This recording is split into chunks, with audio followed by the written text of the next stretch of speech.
Baloreen kudeaketarena, tokiko ekonomi garapenaren estrategietan gehiegi gutxiesten den alderdi garrantzitsu bat da. Gure ikuspuntutik, tokiko ekonomi garapenerako politikek informazio banaketan garrantzi handia dute, eta ikaskuntza bezala izendatzen den horretan, baliteke hain teknikoak ez diren motibazio handiko alderdiak gutxiestea.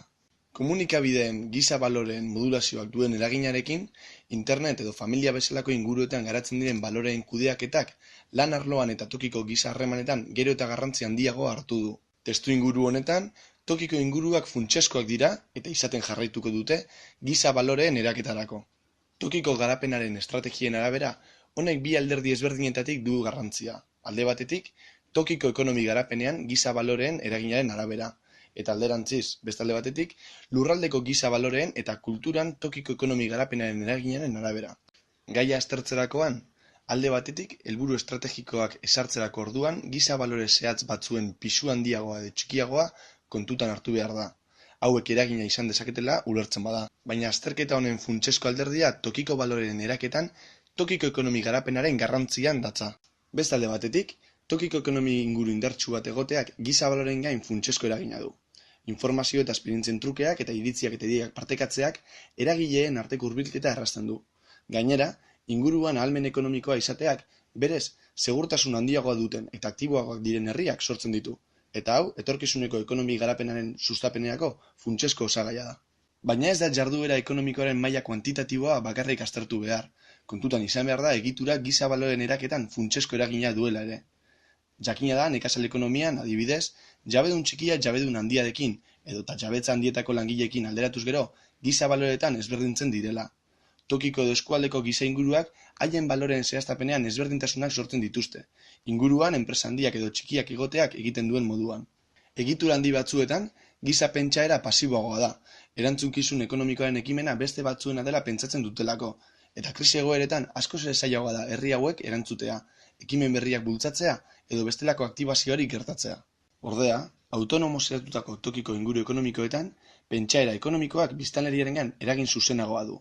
Biztanleek, enpresa ikaskuntza normaltasun handiagoz ikusten dute, enpresen jardueran eragina duten aldagaiak hobeto ulertzen dituzte, eta beraz, biztanleri aktiboagoa sortzen dute. Enpresen titulartasuna, zenbat eta sakabanatuagoa egon, askoz ere handiagoa da eragina biztanleriaren oinarrizko ezagutza ekonomikoan.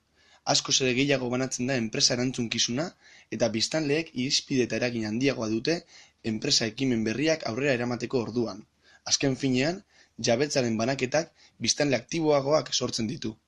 Garrantzitsua da enpresen titulartasuna partaidetzaren esperientzia praktikoarekin aztertzean, biztanleen pentsaera aktiboa eta ekonomikoki arduratsuagoa den pentsaera ere kontutan hartzea.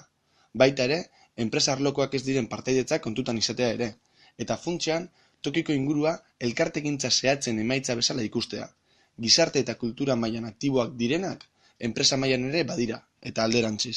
Tokiko ekonomi garapenaren politiken azterketa eta sarpenean jarraibide hauek kontutan izatea funtsezkoa bada, garrantzitsua da ere eskualdeko ekonomi izarea duten proiektuek tokiko inguru aktiboago bat eta jarduera sozial eta ekonomikoa sortzeko motivazio handiagoko inguru bat lortzeak izango duen eragina kontutan izatea. Eragile publiko eta pribatuen arteko eztabaida lurraldearen, ekonomi garapenaren, ingurumenaren, giza inguruaren eta beste hainbat gaien inguruan balore berriak eratzeko garrantzizkoa izan daiteke. Azken batean, interes ezberdinen eta ikuspegi ezberdinen artean oreka lortzea funtsezko tresna bat da. Noski, badakigu, giza baloren aldaketa ez dela tokiko ekonomi garapenaren estrategia zehatz bat eratze hutsarekin lortzen. Hurrengo pausoak ere estrategikoak dira. Ezarpena, hedapena eta batez ere, guztien esfortzuen ondorio sortutako emaitzen egiaztapena. Hauek dira kulturan eta inguruko giza baloreetan aurrerapenak sortu ditzazketen errezetaren osagaiak.